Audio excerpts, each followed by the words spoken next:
أعوذ بالله من الشيطان الرجيم. بسم الله الرحمن الرحيم. الحمد لله رب العالمين، والصلاة والسلام على سيد الأنبياء والمرسلين وعلى أهل بيته الطيبين الطاهرين المعصومين، واللعنة الدائمة على أعدائهم أجمعين من يوم عداوتهم إلى قيام يوم الدين. أما بعد، فقد قال الله تعالى في القرآن الحكيم وهو أصدق القائلين: أعوذ بالله من الشيطان الرجيم. بسم الله الرحمن الرحيم. الحمد لله رب العالمين الرحمن الرحيم مالك يوم الدين. إياك نعبد وإياك نستعين. اهدنا الصراط المستقيم، صراط الذين أنعمت عليهم غير المغضوب عليهم ولا الضالين. صدق الله العلي العظيم. صلوات پر محمد.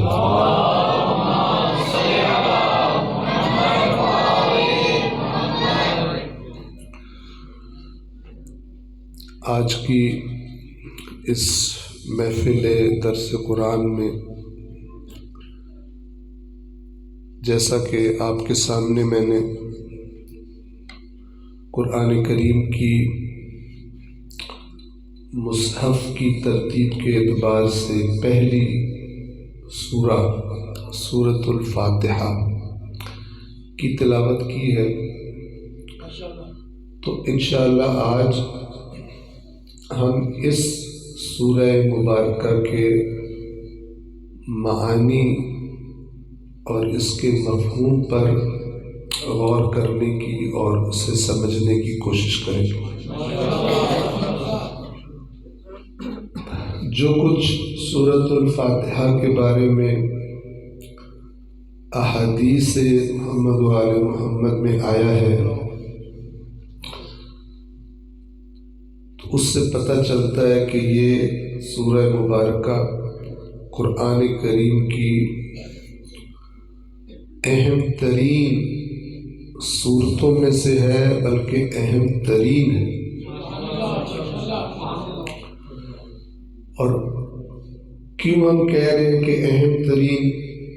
آپ توجہ کیجئے، اس لیے کہہ رہے ہیں کیونکہ اللہ تبارک و تعالی نے سورۃ الفاتحہ کے علاوہ کسی دوسری سورت کا پڑھنا نماز میں واجب قرار نہیں دیا۔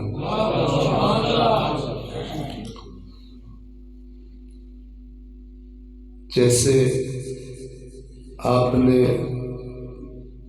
بعض اوقات دیکھا ہوگا کہ ڈاکٹر کہتا ہے کہ یہ تو میں چند گولیاں دے رہا ہوں اس بیماری میں، یہ والی گولی تم نے لازمی کھانی، اور باقی گولی اگر کوئی رہ بھی جائے تو اتنا مسئلہ نہیں ہے، لیکن یہ والی گولی اس کا ناغہ نہیں ہونا چاہیے۔ سمجھ رہے ہیں اس کا مطلب کیا ہوگا؟ کہ یہ جس پر ڈاکٹر تاکید کر رہا ہے یہ بہت ضروری ہے۔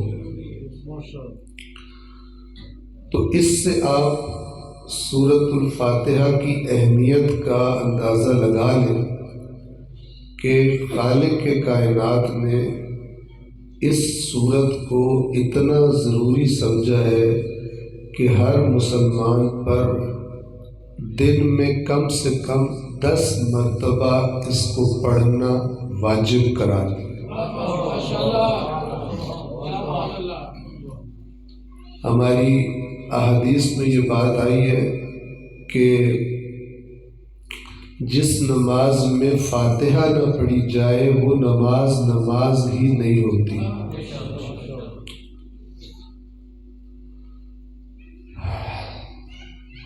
اب اس سورۃ الفاتحہ کو ایک انسان پڑھے اور شروع سے لے کے آخر تک اسے پتہ ہی نہ چلے کہ کیا بات ہوئی ہے، یہ طریقہ پسندیدہ ہوگا یا یہ طریقہ کہ جو لفظ اس کی زبان سے ادا ہو رہا ہے اس کو معلوم ہو کہ میں کیا کہہ رہا ہوں۔ جب بندے کو معلوم ہو کہ میں اللہ کو کیا کہہ رہا ہوں اور وہ بندہ جو کہہ رہا ہو صدق کے دل سے کہہ رہا ہو اور اسی کے مطابق عمل کا ارادہ بھی رکھتا ہو، آپ جانتے ہیں کتنی طاقتور ہے فقط 2 رکعت نماز۔ یہ احادیث میں آیا ہے کہ امام فرماتے ہیں کہ کوئی بھی مومن اگر 2 رکعت نماز کیا ہے؟ اللہ سے ملاقات ہے، اللہ سے کلام کا نام نماز ہے، اسی لیے نماز کو مومن کی معراج کہتے ہیں۔ معراج یعنی عروج کی طرف جانا۔ کتنا عروج کہ اللہ سے ڈائریکٹ ہم کلام ہو جائے۔ کیا کہتے ہیں ہم اللہ کو؟ ایاک نعبد، صرف تیری، بیچ میں کوئی تیسرا بندہ ہے اور اللہ ہے۔ اور سورۃ الفاتحہ کی خوبصورتی ایک اور بڑی زبردست ہے کہ آپ اللہ سے اپنے الفاظ میں بھی خطاب کر سکتے ہو، ٹھیک ہے، لیکن جب آپ سورۃ الفاتحہ کے الفاظ کے ذریعے اللہ سے خطاب کر رہے ہوتے ہو تو یہ وہ طریقہ ہے جو آپ کو اللہ نے خود سکھایا ہے، یعنی اللہ نے آپ کو الفاظ سکھائیں اور ان الفاظ سے آپ اللہ سے بات کریں، اس سے بہتر تو کوئی الفاظ ممکن ہی نہیں۔ میں مثال دیتا ہوں آپ کو کہ جو مائیں ہوتی ہیں نا، مائیں، تو وہ بچوں کو بعض اوقات جب وہ کوئی لفظ بولتے ہیں تو ان کی کریکشن کرتی ہے، ان کو کہتی ہے ٹھیک ٹھیک ہے۔ مثال کے طور پہ بچہ کسی بڑے سے کہے کہ تو ماں کیا کہتی ہے؟ بڑوں کو تو نہیں بولتے، بڑوں کو آپ بولتے، تو بچہ کیا کرتا ہے؟ تو کو ختم کر کے مثلا آپ کی طرف آ جاتا ہے، تو کیا کر رہا ہے، پھر وہ کہتا ہے آپ کیا کر رہے ہیں۔ تو اللہ نے بالکل اسی طرح جیسے ایک ماں یا ایک شفیق استاد بچے کو صحیح بولنا سکھاتا ہے، اسی طرح اللہ نے اپنے بندوں کو خود سے ہم کلام ہونے کے لیے ان الفاظ کی تعلیم فرمائی جو آپ سورۃ الفاتحہ میں ادا کرتے ہیں۔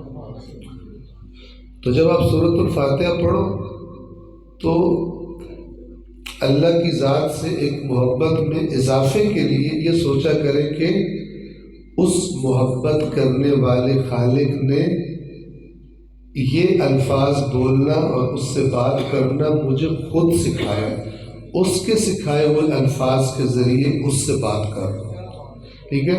تو پھر بندے کی توجہ خود بخود اس کی طرف ہو جائے گی کہ جب اس نے سکھایا ہے اور میں یہ الفاظ بول رہا ہوں اور مجھے پتہ بھی نہ ہو کہ میں کیا بول رہا ہوں تو یہ کوئی اچھی بات نہیں ہے۔ تو امام روایت کے مطابق امام فرماتے ہیں اگر کوئی بندہ مومن 2 رکعت نماز اس طرح ادا کرے، توجہ فرمائیے گا، 2 رکعت نماز اس طرح ادا کرے کہ اس کو معلوم ہو کہ وہ اپنے خالق سے کیا کہہ رہا ہے، کیا عہد و پیمان کر رہا ہے، تو جب وہ 2 رکعت نماز پڑھ کے فارغ ہوتا ہے تو اللہ اور اس کے درمیان جتنے معاملے خراب ہو چکے تھے اللہ سب کی اصلاح کر دیتا ہے۔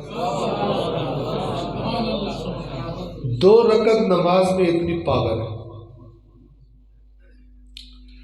ایک اور چیز سن لیجیے، صلوات پڑھیں محمد والے۔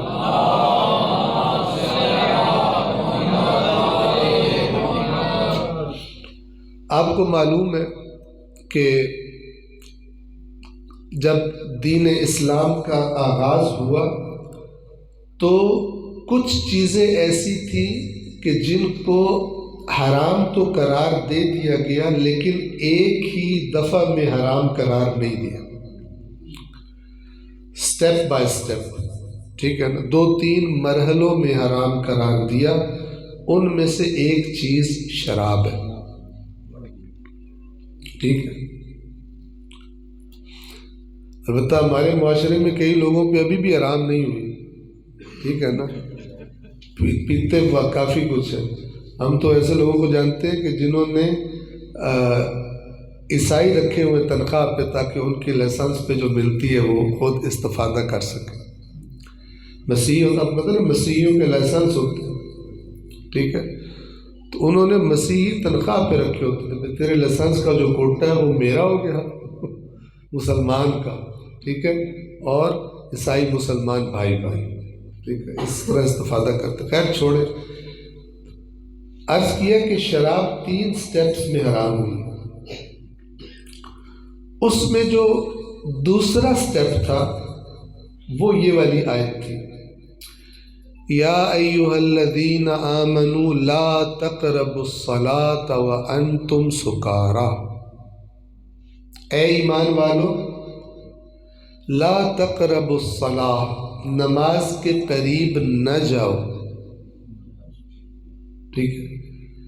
اتنی آیت سے وہ لوگ خوش ہوتے ہیں جو کبھی نماز کے قریب نہیں گئے، کہتے ہیں ہم سے بڑا اللہ کا اطاعت گزار ہے ہی کوئی نہیں۔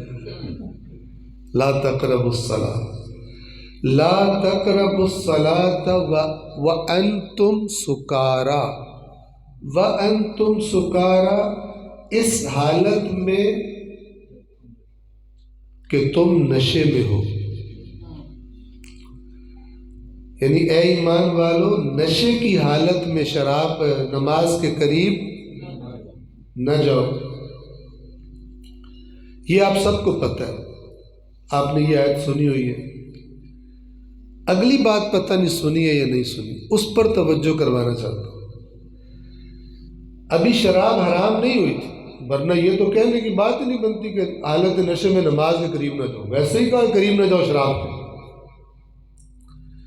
لیکن کس سے منع کیا جا رہا ہے؟ نماز نہیں پڑھنی نشے کی حالت میں۔ تو جب یہ فرمایا نشے کی حالت میں نماز کے قریب نہ جاؤ، اس کا سبب بھی بیان فرمایا، وہ بڑا امپورٹنٹ نکتہ ہے، سن لیں۔ وہ جو سبب بتایا ہے، اگرچہ الحمدللہ آج ہم میں سے کوئی بھی ایسا نہیں ہوگا جو شراب پیتا ہو، انشاءاللہ کوئی بھی نہیں ہوگا، لیکن وہ جو سبب بتایا ہے اس میں ہم میں سے بہت سارے اب بھی مبتلا ہیں۔ سبب سن لیں، فرمایا یا ایھا الذین آمنوا لا تقربوا الصلاۃ وانتم سکارا حتی، کب تک نہیں جانا نماز کے قریب اگر نشہ کیا ہوا ہے؟ یہاں تک کہ، حتی یہاں تک کہ تعلموا ما تقولون، یہاں تک کہ تمہاری حالت ایسی ہو جائے کہ تمہیں علم ہو کہ تمہاری زبان سے کیا بات نکل رہی ہے۔ حتی تعلموا، یہاں تک کہ تمہیں علم ہو، کیا علم ہو؟ ما تقولون، کیا کہہ رہے ہو تم؟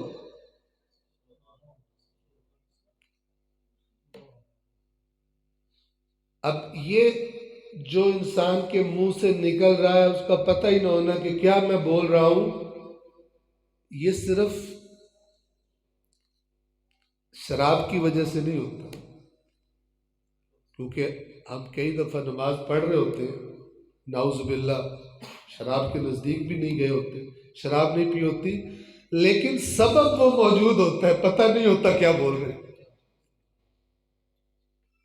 سمجھ رہے بات کو؟ یعنی اللہ نے جس وجہ سے کہا، ابھی شراب حرام نہیں ہوئی تھی، جس وجہ سے کہا کہ حالت نشہ میں نماز کے قریب نہ جایا کرو، کیوں؟ اس لیے کہ تم نشے کی حالت میں تمہیں پتہ نہیں ہوتا یہ جو تم بول رہے ہو کیا بول رہے ہو۔ ہم نے کہا یا اللہ ہم بغیر شراب کے یہی کام کر کے دکھائیں گے آپ، ہم شراب بھی نہیں پیئیں گے، پھر بھی ہمیں نہیں پتہ ہوگا ہم کیا بول رہے ہیں۔ ٹھیک ہے، لہذا نماز پڑھتے ہیں لیکن کوئی پتہ نہیں ہوتا کہ اللہ سے بات کیا کی، کون سا عہد و پیمان، کون سی ذمہ داری، کون سا رابطہ۔ توجہ فرما رہے ہیں؟ لہذا ہم کیا کرنے لگے، آج مکمل نہیں ہوگا، خواہش یہ ہے کہ ہم وہ صورتیں کہ جو نماز میں زیادہ پڑھی جاتی، ان میں سب سے زیادہ پڑھی جانے والی تو خود سورۃ الفاتحہ ہے، تو ہم یہ سورۃ الفاتحہ کا معنی آپ کے سامنے بیان کرنا چاہتے ہیں تاکہ جب آپ نماز کے لیے کھڑے ہوں پھر یہ نہ ہو کہ یوں کرے اور سورۃ الفاتحہ ختم ہو جائے، پتہ بھی نہ چلے، بلکہ آپ کو پتہ ہو کہ میں اپنے خالق سے کوئی بات کر رہا ہوں۔ ٹھیک ہے، اور جب ہم نے یہ مکمل کر لی فاتحہ تو اس کے بعد انشاءاللہ سورۃ الاخلاص، قل هو اللہ احد، ٹھیک ہے، وہ بیان کریں گے، اللہ نے توفیق دی اور مہلت دی انشاءاللہ آپ کی خدمت میں۔ توجہ فرمائیں، صلوات پڑھیں محمد وآلہ۔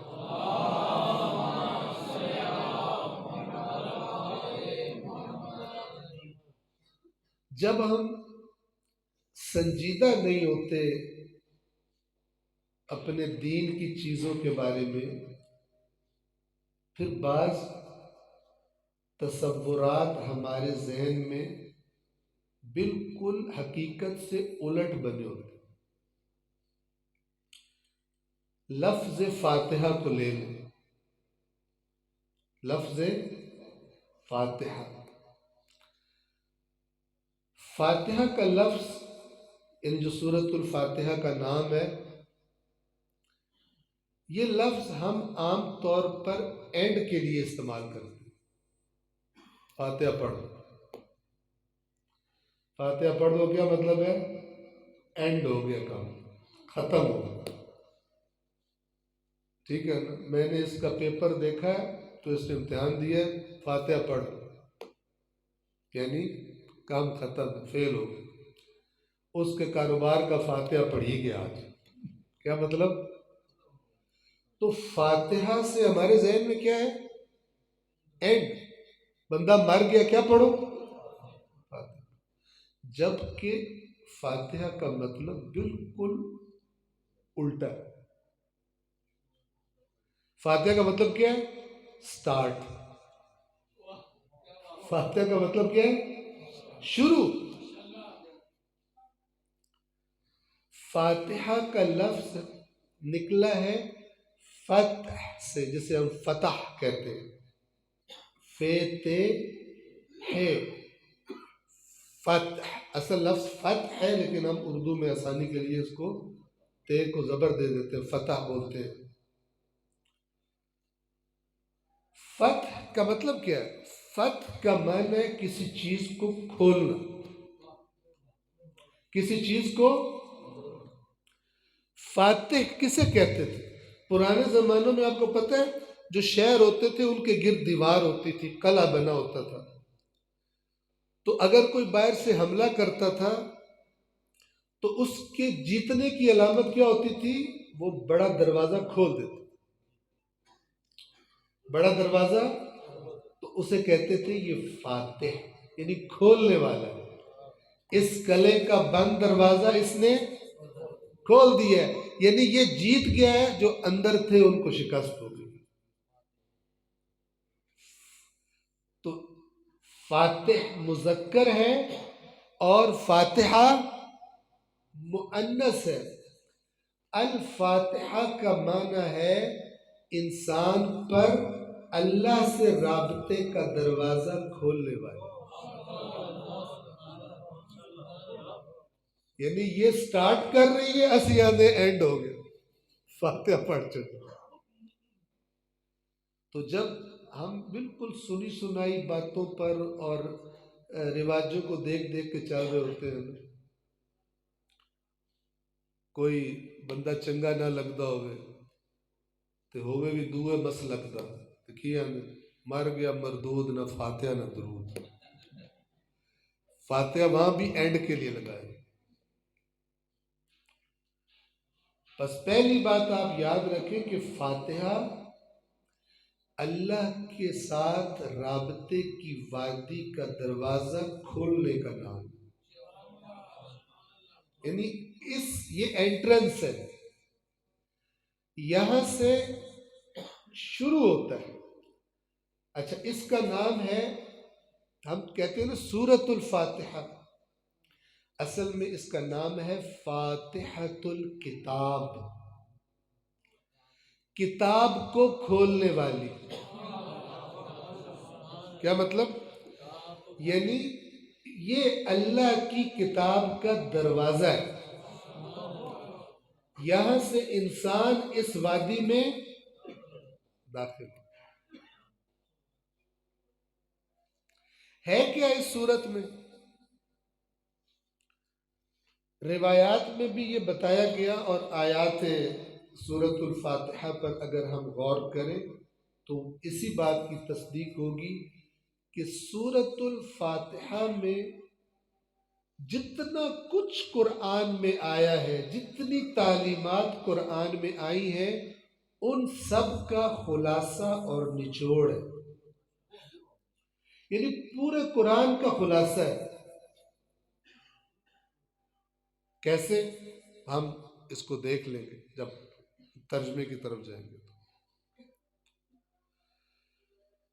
شروع کرتے ہیں۔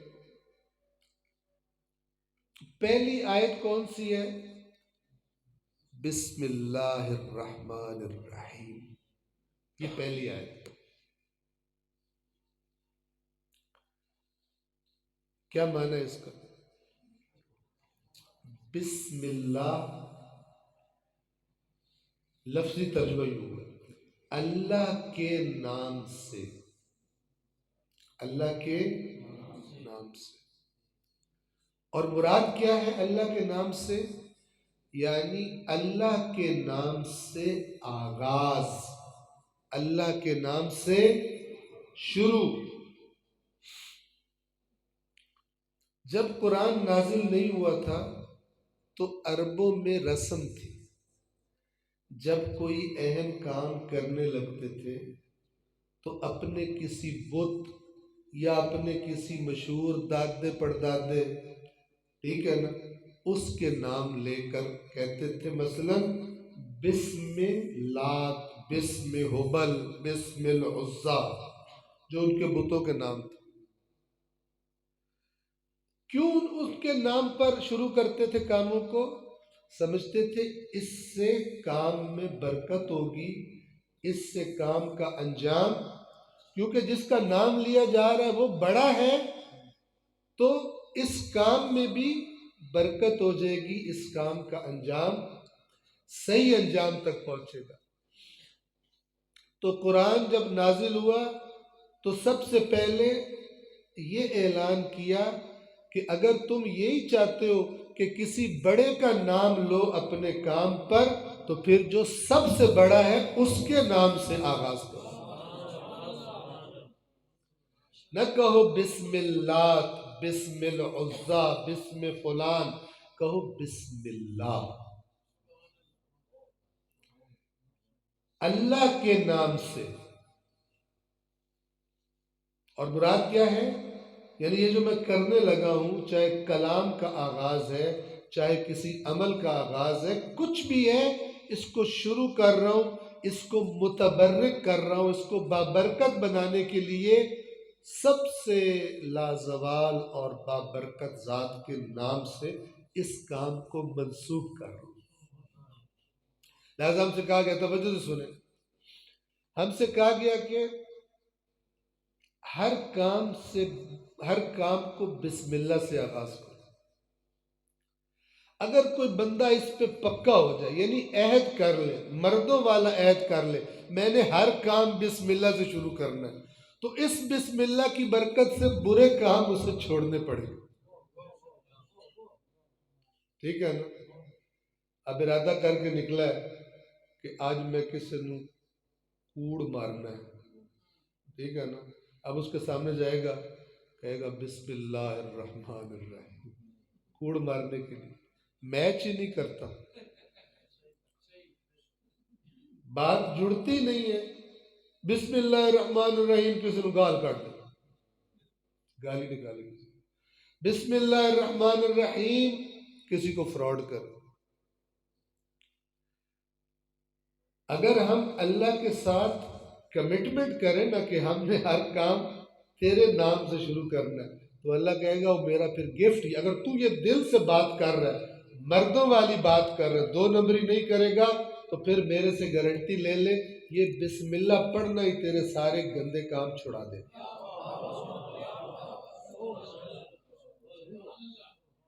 توجہ فرما رہے ہیں؟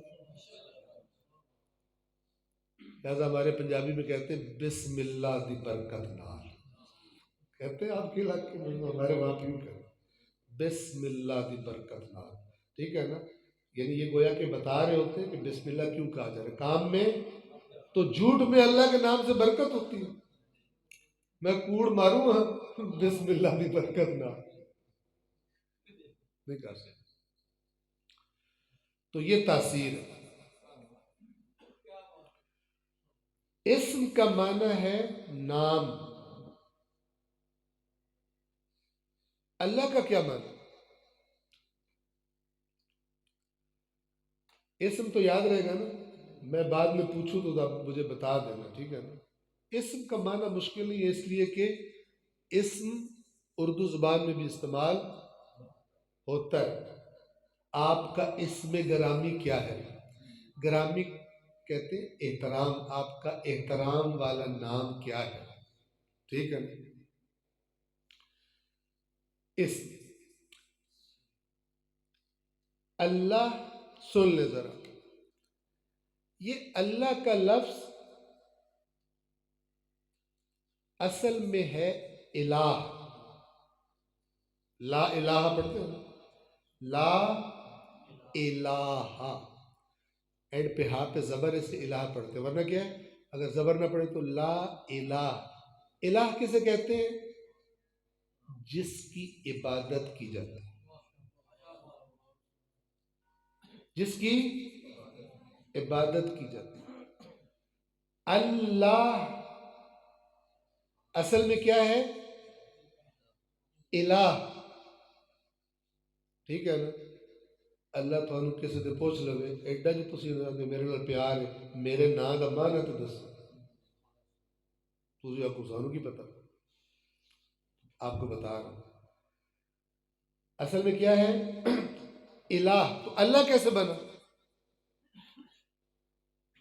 توجہ فرمائیں، الہ کہتے ہیں معبود کو۔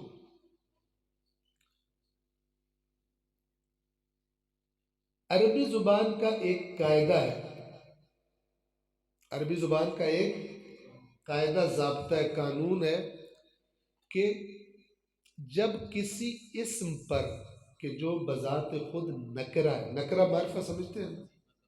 نکرہ، نکرہ یعنی خاص نہیں ہے۔ مثلا جب ہم کہتے ہیں کہ اردو میں کیا مثال دو، شہر، جب ہم شہر کہتے ہیں، توجہ فرمائیں، تو شہر پیر مال بھی ہو سکتا ہے، شہر جناب کمالیہ بھی، اور لاہور بھی، کچھ ساری دنیا میں جتنے شہر ہیں سب پر فٹ آتا ہے شہر، ٹھیک ہے؟ عربی زبان میں شہر کو کہتے ہیں بلد۔ مثال دے رہا ہوں، عربی میں شہر کیا کہتے ہیں؟ بلد۔ قرآن میں سورت بھی ہے، لا اقسم بہذا البلد، سورۃ البلد، آپ اس بارے میں، بلد یعنی شہر۔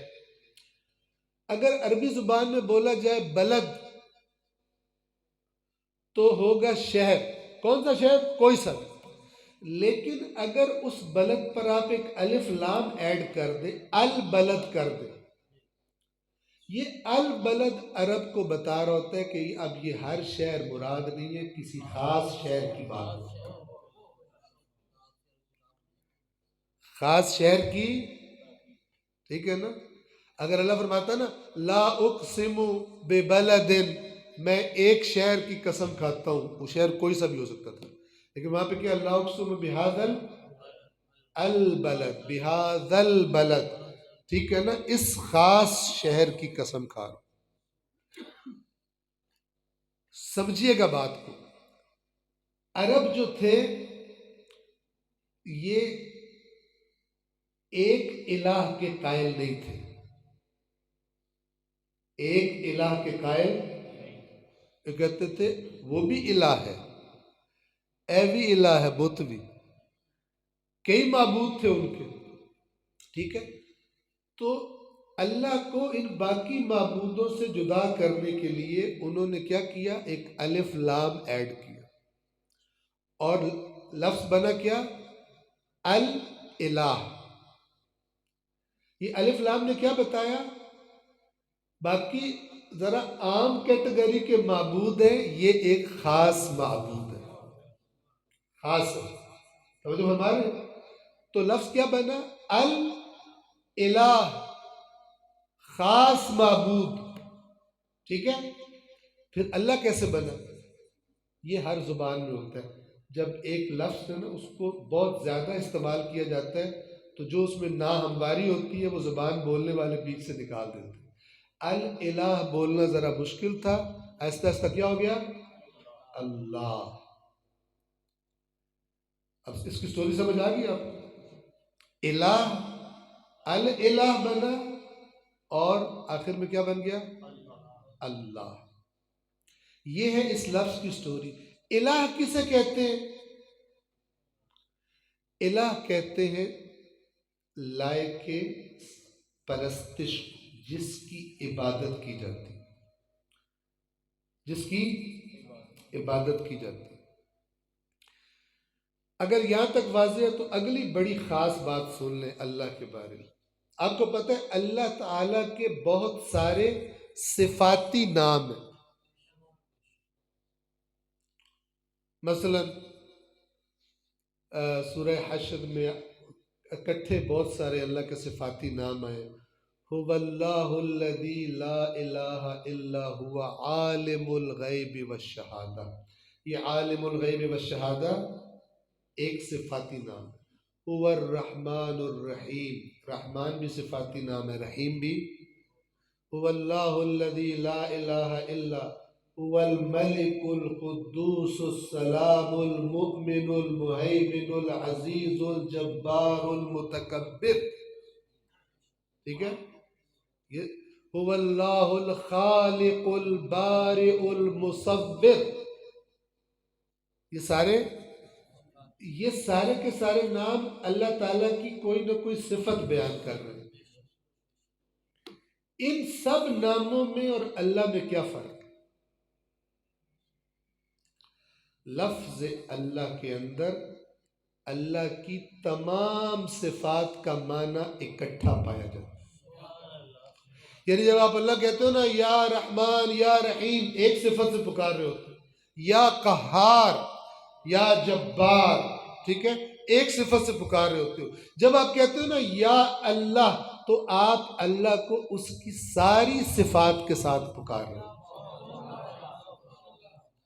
لفظ اللہ میں اس ذات کی ساری صفات کا معنی موجود ہے، اتنا بھاری لفظ، ٹھیک ہے؟ اور اللہ کو پکارنے کے دو طریقے عربی زبان میں، ایک کیا ہے، یا اللہ، دوسرا کیا ہے، ہاں، اللہم۔ یہ دونوں کا مطلب اے اللہ، اردو میں ہم اے بولتے ہیں، ٹھیک ہے، عربی میں یا کہتے ہیں، یا یہ جو ہمہ ہے نا، یہ صرف اللہ کو پکارنے کے لیے مخصوص ہے، اور کسی کو نہیں کہہ سکتے. نہیں کہہ سکتے رحیم ہمہ، ٹھیک ہے. صفاتی ناموں کے ساتھ ہمہ صرف اللہ کے ساتھ لگتا ہے، خاص ہے. معنی اس کا وہی یا والا ہے، اے اللہم، اے اللہ، یا اللہ، اے اللہ. یاد رہے گا؟ ٹھیک ہے. پس کہاں تک پہنچے ہم؟ بسم اللہ، اللہ کے نام سے، اللہ کے نام سے. ابھی آپ سمجھ لیں کہ بندہ سٹارٹ کر رہا ہے، تو کسی بندے کے ذہن میں آئے کہ یہ اللہ کون ہے. ابھی جو باتیں میں نے آپ کو بتائی ہے وہ نہ پتا ہو، ابھی سمجھ لیں کہ صرف یہ جملہ سامنے آیا. یعنی کسی بندے کا پہلا رابطہ ہے اللہ کے کلام سے، تو کیا کہا جا رہا ہے؟ اللہ کے نام سے. تو وہ کہے کہ اللہ، عرب اگر ہے تو پتہ چل جائے گا معبود، تو کہے گا یہ معبود کیسی شخصیت رکھتا ہے. توجہ فرما رہے ہیں؟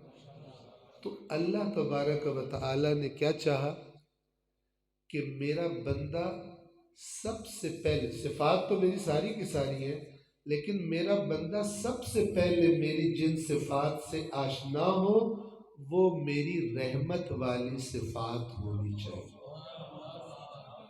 تاکہ بندہ کیا ہو جائے؟ مانوس ہو جائے کہ پیار کرنے والا ہے. تو کیا فرمایا؟ اللہ کے بعد دو صفات لائیں، اور دونوں صفات رحم سے نکلی، رحمت سے نکلی. فرمایا بسم اللہ الرحمن الرحیم. رحمان بھی رحمت والا معنی رکھتا ہے، رحیم بھی رحمت والا معنی. فرق ہے وہ آپ کو بتاؤں گا، ان دونوں رحمتوں میں کیا فرق ہے، بڑا خوبصورت اور لطیف ہے. لیکن اللہ نے بسم اللہ میں یہ چاہا، چونکہ کام سٹارٹ ہونا ہے نا، تو وہ جیسے انگریزی میں کہتے ہیں نا، first impression is the last impression. آپ جب کسی سے پہلی ملاقات کرتے ہو نا، جو پہلا آپ کا تصور اس کے ذہن میں جاتا ہے نا، وہ بہت ہی زیادہ اثر رکھتا ہے. اگر وہ غلط چلا جائے تو اس کو مٹانا بڑا مشکل ہوتا ہے. جب بھی آپ کو دیکھے گا نا، کہے گا یار پہلے تو بڑا تو کام خراب کیتا ہے، وہ میرے ذہن چ نکلتا ہی نہیں. تو اللہ چاہتا ہے کہ میرے بارے میں میرے بندے کے ذہن میں پہلا امپریشن کون سا جائے؟ رحمتوں والا جائے. بسم اللہ کہہ سکتا تھا نا، ایک رحمت والا لے آتا اور خوشخبری بھی ہوتی اور ڈرانا بھی ہو جاتا. ویسا کہتا بسم اللہ الرحمن شدید العقاب، کہہ سکتا تھا، وہ بھی اللہ کی صفت ہے. بسم اللہ الرحمن العزیز و ذو انتقام، انتقام لینے پر قدرت رکھنے والا، یہ بھی ہو سکتا تھا. لیکن اللہ نے دونوں کی دونوں صفات رحمت والی رکھی، تاکہ بدکنے والی کوئی چیز شروع میں نہ ہو. بسم اللہ الرحمن الرحیم. اب آ جائے ان دونوں لفظوں کے معنی میں فرق کیا ہے، رحمان میں اور رحیم میں. تھوڑا پیچھے چلے جائیں. اسم کا معنی کیا تھا؟ ہاں جی، نام. لفظ اللہ اصل میں کیا تھا؟ ہاں، الہ کا مطلب کیا ہوتا ہے؟ معبود. پھر الہ میں کس چیز کا اضافہ ہوا؟ الف لام کا کیا بن گیا؟ الہ سے کیا معنی بن گیا؟ خاص معبود. ٹھیک ہے نا؟ اور پھر یہ اللہ کیسے بنا؟ الہ سے اللہ کیسے بنا؟ تھوڑی سی جب اگلی قسط لگنی ہوتی ہے ڈرامے کی، پچھلی قسط کے تھوڑے تھوڑے وہ دکھاتے ہیں تاکہ پتہ لگ جائے پیچھے کی ہو جائے، ورنہ آگے دوڑتے پیچھے چوڑ. یہ ہم اس کا نام کیا رکھتے ہیں محفل کا؟ درس قرآن. آپ کو پتہ درس کا مطلب کیا ہے؟ درس کا مطلب ہوتا ہے اچھی طرح رگڑا لگانا. کیسے رگڑا لگانا؟ یعنی جیسے کہتے ہیں نا چت چت کے کھوانا، یہ معنی کر لیں۔ درس کا معنی یہ ہوتا ہے کہ اچھی طرح سمجھانا سمجھنا، یہ لفظ درس کا یہ معنی۔ عرب جب کپڑا پرانا ہو جائے نا تو کہتے ہیں درس الثوب، کپڑا پرانا ہو گیا، خوب رگڑے لگ گئے نہیں، ٹھیک ہے نا؟ تو درس یعنی اتنی چیز بتائی جائے کہ بالکل بندے کے ذہن میں اتر جائے، اس کے لیے پرانی ہو جائے، پرانی ہو جائے یعنی راسخ ہو جائے، یہ درس کا یہ معنی ہوتا ہے۔ تو الالہ سے اللہ بنا زیادہ بولے جانے کی وجہ سے الالہ بولنا مشکل تھا، تو بولتے بولتے لوگوں نے کیا کر دیا؟ اللہ۔ اردو میں کوئی مثال دے سکتے ہیں کسی شہر کے نام کی، کسی بندے کے نام؟ ہمارے پنجابی میں نا، پنجابی میں کئی لفظ ایسے ہیں کہ جو اردو والے نہیں بولے جاتے جٹوں سے، ٹھیک ہے؟ مثلا میرے کزن ہے، ان کا نام ہے افتخار۔ کیا نام ہے؟ افتخار۔ لوگ کیا بولتے ہیں جو بالکل جٹ ہے، کیا بولتے ہیں؟ کوئی بتا سکتا ہے؟ نہیں نہیں، افو نہیں، وہ تو پھر نام ہی تبدیل کر دے، وہ تو نام چینج کرنا ہے نا، اسی لفظ کو تھوڑا سا اپنے لیے آسان کر لیتے، استخار۔ افتخار کیا بولتے ہیں؟ ان کی زبانیں جو ہے نا ان کے لیے بولنا آسان ہے۔ دوسرے کا نام ہے ذوالفقار، ابھی عربی کا لفظ ہے، کیا کہتے ہیں؟ ذوالفقار، ٹھیک ہے نا؟ اب وہ ہے کراچی، پنجابی کیا بولتے ہیں؟ کراچی۔ چونکہ جو زبان ہوتی ہے نا، انسان جو بولتا ہے، تو ہماری ان اندر جو زبانیں لگی ہوئی ہیں نا، اس زبان کی خاص عادتیں پڑ جاتی ہیں، ادھر لگنا ہے، ادھر لگنا ہے، ادھر لگنا ہے، اللہ کا نظام ہے بڑا زبردست۔ تو پھر جب کسی دوسری زبان کا لفظ آتا ہے مثلا جو بولنا اوکھا ہوتا ہے، تو ایک خود ہی گھچ مچ کر کے تھوڑی ڈینٹنگ پینٹنگ کر کے فٹ کر لیتا ہے، ٹھیک ہے نا؟ تو بہت سارے لفظ ایسے، یہ لاہور ہے، آپ کیا بولتے ہو؟ لاہور ٹھیک ہے نا؟ لاہور، لا نہیں بولتے، کہتے ہیں الف اڑا کے، یہ اچھی مثال ہوگی۔ پنجابی لہجے والا اس کے لیے لاہور بولنا، انہیں کی کیتا پھر؟ انہیں کیا ہے؟ لاہور کی لاہور۔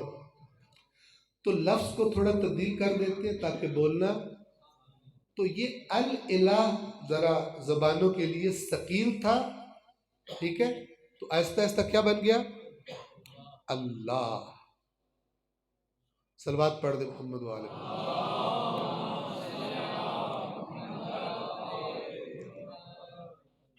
بور تو نہیں ہو رہے؟ سیکھنا تھوڑا جہا اوکھا ہوتا ہے، ٹھیک ہے نا؟ تے نقطے تے ٹوٹ کے سن کے بابا کرنا سوکھا ہوتا، اور وہ پھر جو کچھ سنا ہوتا ہے ایتھے ساٹ کے باہر جا کے بڑی سونی آج قبلہ صاحب تقریر کیتی ہے، اچھا کی آکھیا نے؟ کوئی نہیں پتہ، کی آکھیا نے؟ کوئی نہیں پتہ۔ چیزیں سیکھی تقریروں سے نہیں جاتی، سیکھی درس سے جاتی، درس میں تکرار ہوتی ہے، درس میں سمجھنا ہوتا ہے، ذہن میں اتارنا ہوتا ہے، سوال پوچھنا ہوتا ہے، نہ سمجھ میں آتا ہے۔ توجہ فرما رہے ہیں؟ تو یہ آپ کو یاد رہے گا، میں نے انشاءاللہ آپ کو آج تو ظاہر نہیں ہوگی لیکن یہ پوری سورۃ الفاتحہ اسی طرح پڑھانی ہے، تاکہ پھر جب فاتحہ آپ کے ذہن میں آئے تو اینڈ نہ آئے بلکہ شروع آئے، سٹارٹ، اللہ سے رابطے کا سٹارٹ۔ آ جائیں جی، بسم اللہ ہو گیا۔ الرحمن الرحیم، میں نے عرض کیا ان دونوں کا جو بنیادی معنی ہے وہ رحمت والا ہے، لیکن رحمان اور طرح کی رحمتیں ہیں، رحیم اور طرح کی رحمتیں، ٹھیک ہے نا؟ مثال دیتا ہوں پہلے آپ کو۔ استاد آتا ہے کلاس میں، کہتا ہے بچوں آج آپ سب کے لیے ٹافیاں لایا ہوں۔ ساری کلاس کے لیے، جس میں لائق بھی شامل ہے، جس میں نلائق بھی شامل ہے، جس میں استاد کی بات پہ کان دھرنے والے بھی شامل ہیں، استاد کی بات پہ کان نہ دھرنے والے بھی شامل ہیں، سب کو ٹافیاں دیتے۔ لیکن دوسرے دن آتا ہے اور کہتا ہے میں آج پھر ٹافیاں لایا ہوں، لیکن ان کے لیے لایا ہوں جو ہوم ورک کر کے لائے، جو ہوم ورک کر کے لائے، جنہوں نے میری کل والی بات پر عمل کیا ہے۔ آج ٹافیاں کن کو ملیں گی؟ تو وہ ٹافیاں عام تھی، یہ ٹافیاں خاص تھی۔ رحمان عام رحمتوں والا، رحیم خاص رحمتوں والا، سمجھ رہے؟ بڑا زبردست معنی ہے اس کا۔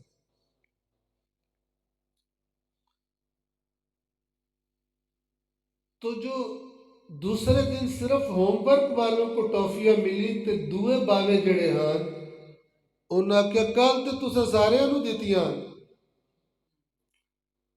اس نے فرمایا، اس نے استاد نے فرمایا کہ میں نے سب کو اس لیے دی تھی تاکہ یہ جو میں نے ٹافیاں دی ہیں اس کی وجہ سے میری بات مانو، ٹھیک ہے نا؟ جنہوں نے کھا کر کل والی ٹافیاں ہوم ورک کیا انہوں نے نمک حلالی کی، بلکہ ٹافی حلالی کی، اور جنہوں نے کھا کے بھی میری بات نہیں مانی انہوں نے ٹافی حرامی کی۔ توجہ فرما رہے ہیں؟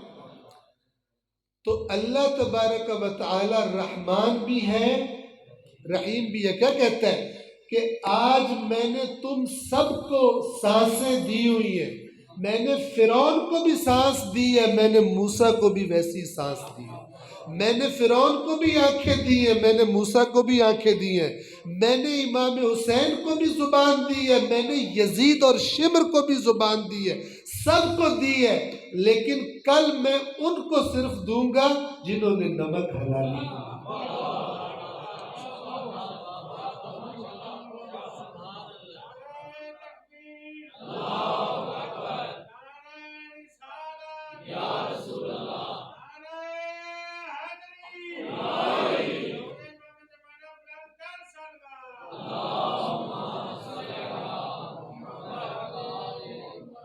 آپ دیکھیں بسم اللہ میں کتنی سٹوری چھپی ہوئی ہے، ٹھیک ہے نا؟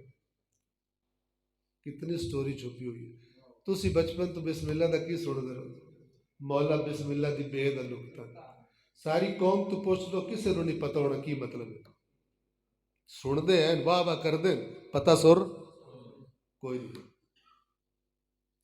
ٹھیک ہے نا؟ ادھر بھی انشاءاللہ آ جائیں، وہ سٹوری سنی ہوئی آپ نے، لیکن بسم اللہ کی با کا نکتہ ہونا، یعنی پورے قرآن کا خلاصہ سورۃ الفاتحہ ہے، اس کا آغاز بسم اللہ سے ہے، اس کا آغاز بھی نکتے سے ہوتا ہے، یعنی گویا پورے علوم کا نچوڑ مثلا مولا کی ذات ہے، یہ کہنا چاہتے ہیں، ٹھیک ہے؟ یہاں پہ بات ختم ہو جاتی ہے اگر ٹردے ہی کوئی نہیں، ٹھیک ہے نا؟ ہمیں یہی پہ بریک لگ جاتی ہے، مولا دی فضیلت سنی، واہ واہ کیتی، آگے پتہ چتا کوئی نہیں، ٹھیک ہے نا؟ تو پھر اگر مولا سارے علوم کا خلاصہ ہے، سارے علوم ان کے ذات میں موجود ہیں، تو مڑ انہا مطلب ہے صرف واہ واہ کرنی ہے، کہ مڑ سکھو مولا تو سکھن دے نیڑے نہیں جاندے، ہم نے مولا واہ واہ کرنی ہے تو ساڑی سفارش کر کے سانو قبر چو لے کے اگا نکل جانا، باقی پڑھن شڑن والے سٹوڈنٹ اسی نہیں سے، اسی صرف واہ واہ کرنے والے سٹوڈنٹ۔ توجہ فرما رہے؟ رحمان، توجہ فرمائے، عام رحمتوں والی ذات، رحیم خاص رحمتوں والی ذات، یہ ایک فرق یاد رہے گا نا، رحمان عام سے کیا مطلب ہے؟ جو موسیٰ کو دیا ہے وہ فرعون کو بھی دیا ہو، لیکن کچھ چیزیں ایسی ہیں کہ جو پھر سب کو نہیں ملی۔ دوسرا فرق رحمان اور رحیم کا، رحمان نے جو عام دیا ہوا ہے وہ ہمیشہ کے لیے نہیں دیا، کچھ عرصے کے لیے دیا پھر واپس لے لیا۔ آنکھ دی ہے لے لے گا، کان دی ہے لے لے، زندگی دی ہے، بیگم دی ہے لے لے گا، شوہر دی ہے لے لے گا، بچے دیے لے لے گا، زمین دی ہے واپس لے لے گا، پیسے دیے واپس لے لے گا۔ کہتا ہے کہ یہ جو میں نے تمہیں دیا ہے نا، یہ آزمانے کے لیے دیا ہے، عارضی ہے۔ اگر نمک حلالی کرو گے نا تو پھر اس کے بعد اس طرح دوں گا کہ پھر کبھی واپس نہیں دوں گا۔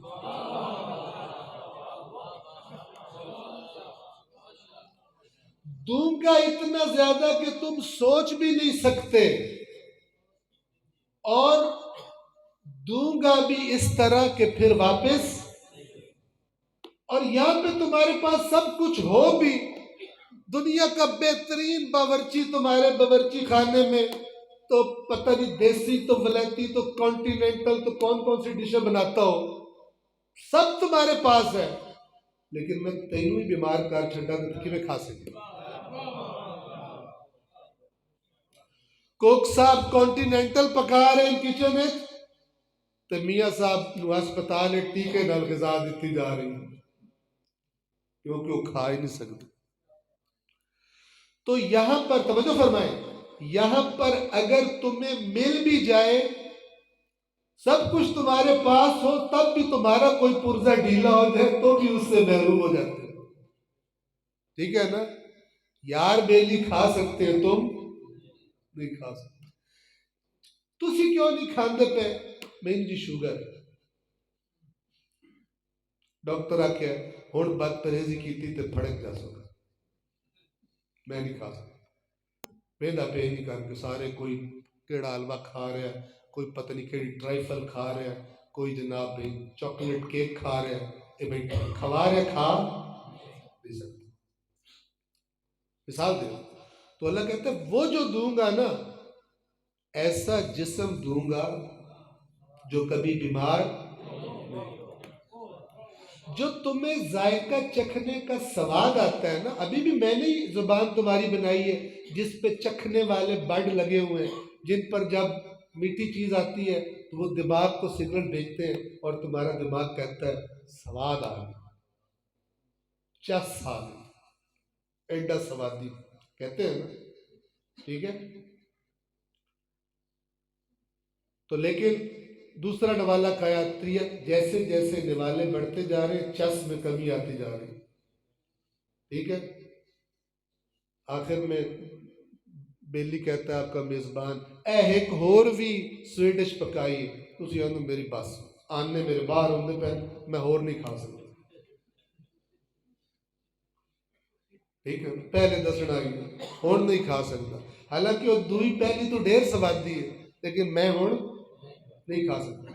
توجہ فرمائے، جنت کے بارے میں جو معلومات ادھر سے پہنچی ہیں، تو کہتے ہیں کہ ادھر جو ہے نا، پہلا نوالا بہت مزے کو ہوتا ہے، دوسرا تھوڑا سا کم ہوتا ہے، تیسرا اور کم، جیسے جیسے نوالے ادھر جاتے ہیں سواد کا گراف نیچے آتا ہے۔ جنت کے بارے میں یہ بتایا گیا ہے کہ جو دوسرا نوالا ہوگا وہ پہلے سے زیادہ مزیدار ہوگا، اور جو تیسرا ہوگا، جنت کی دنیا کی ہر لذت جب آپ اس تک پہنچ جاتے ہیں نا پھر وہ لذت ختم ہو جاتی ہے۔ جنت میں معاملہ برعکس ہے، ہر لذت اور بڑھے گی، اللہ نے وہ بنائی اس طرح وہاں پر، اور جو وہ جسم دے گا اس میں، اس جسم میں جو چکھنے کی صلاحیت ہے مزہ لینے کی، اللہ نے اس میں اور زیادہ بہترین انجن فٹ کیا ہوگا کہ وہ جب چکھے گا تو اس سے زیادہ سواد لے گا، اور وہ سواد پرانا بھی نہیں ہوگا۔ اور باہر نکل کے کس سے آخنا پر دفع کرو دنیا نو یار جنت ہے جی، ٹھیک ہے؟ ابھی میں مثلا وہ والے قصے نہیں سنا رہا کہ پھر جو سنانے ذرا مشکل ہو جاتے ہیں بعضوں کا. ایک صلوات پڑھے محمد والے.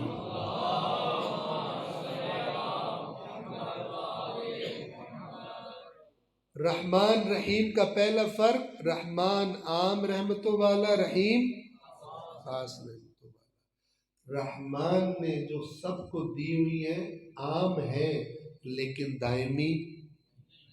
رحیم والی رحمتیں خاص ہیں لیکن جن کو ملیں گی ہیں دائمی. ٹھیک ہے. یہ میں کوئی اپنے قرون سٹوری تو سنا رہا، آپ عربی لغت جا کے دیکھو گے نا اصلی، تو وہاں پر آپ کو یہ معانی ان دونوں لفظوں کے اور بھی ہیں، لیکن کام ڈھیر نہ ہو جاوے. ابھی صرف یہ دو یاد رکھیں. اب آپ بسم اللہ کا معنی کریں. شروع کر رہا ہوں اس اللہ کے نام سے. اب یہ میں ترجمہ ذرا آپ کو جو باتیں بتائی اس کی روشنی میں کر رہا ہوں. شروع کر رہا ہوں اس اللہ کے، اس معبود کے نام سے کہ جس نے مجھے یہ عارضی نعمتیں دی ہیں مجھے آزمانے کے لیے.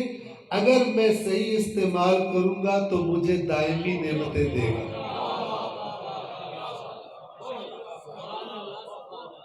یہ معنی ہے.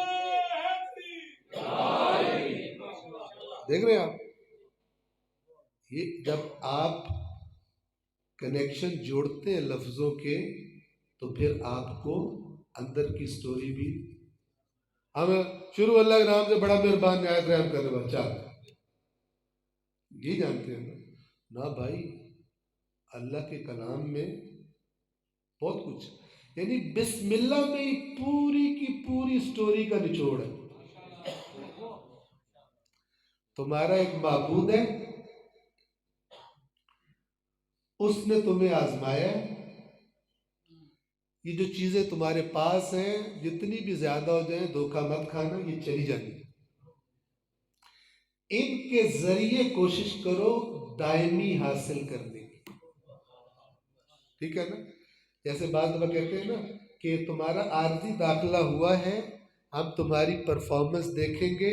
اگر تم نے اچھے نمبر، اچھی پرفارمنس دکھائی، اچھی کارکردگی دکھائی، پھر ہم تمہارا پکا نام لکھ لیں گے، اس ادارے کا تمہیں حصہ بنا لیں گے یا اس محکمے کا تمہیں. لیکن تینوں عارضی رکھیا ہے تو تیری پھیکتی نہ کنٹرول چاہے تجھے نو ایک چنڈ مار دے میں افسر بن گیا، تینوں چک کے مہینے بعد اسی باہر سکتا ہے. ٹھیک ہے نا. توجہ فرما رہے. تو یہ دنیا جو ہے یہ ہماری پرفارمنس چیک کرنے کی. تو لہذا آپ کو پتہ ہے دنیا قیامت کے دن، قرآن میں کئی دفعہ یہ لفظ آیا ہے کہ قیامت کے دن کہا جائے گا لوگوں سے غرتکم الحیات الدنیا. تو جو دنیا کا مطلب کس کو پتہ ہے؟ دنیا کسے کہتے ہیں؟ کوئی؟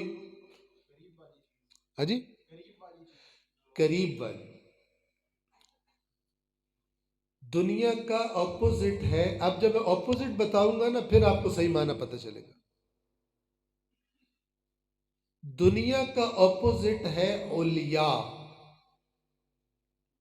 ٹھیک ہے نا. یہ اولیاء پنجابی والا نہیں ہے، وہ بڑا اولیاء بندے وہ والا نہیں ہے. اولیاء ولی کی جمع ہوتی ہے اولیاء. تو جب کسی کو بتا رہا ہوں بڑا بڑا ولی ہے، نہیں بڑا اولیاء ہے.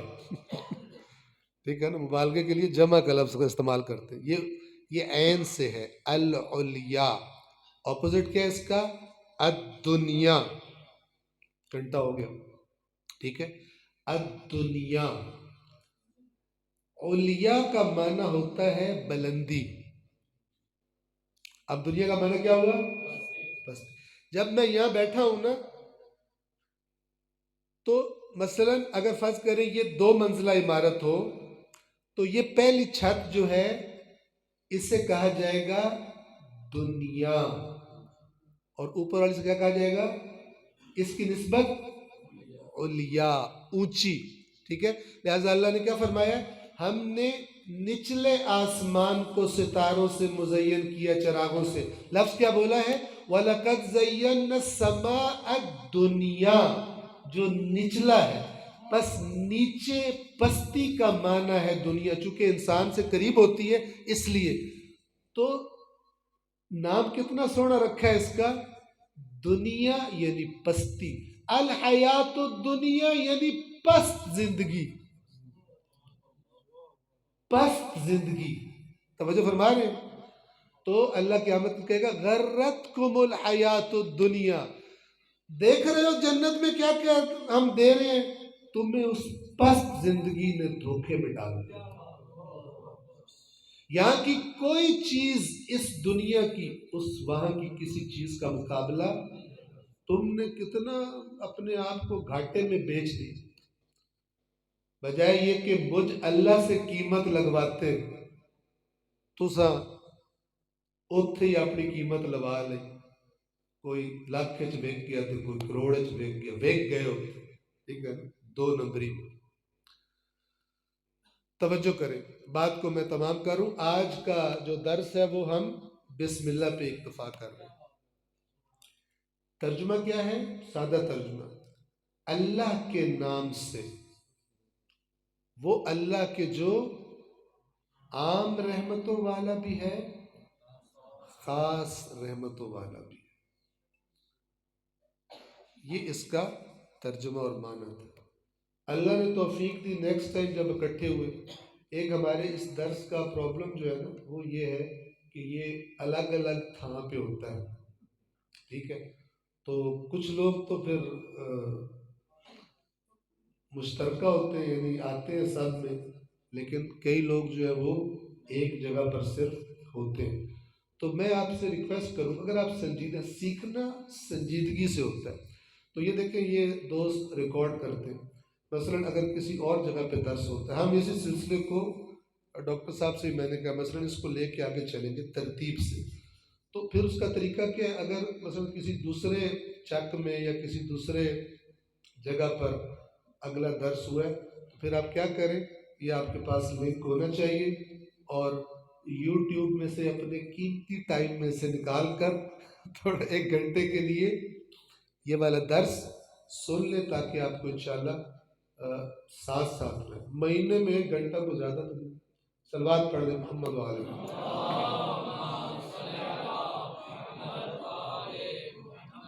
تو درس آج کا یہاں پر تمام ہے.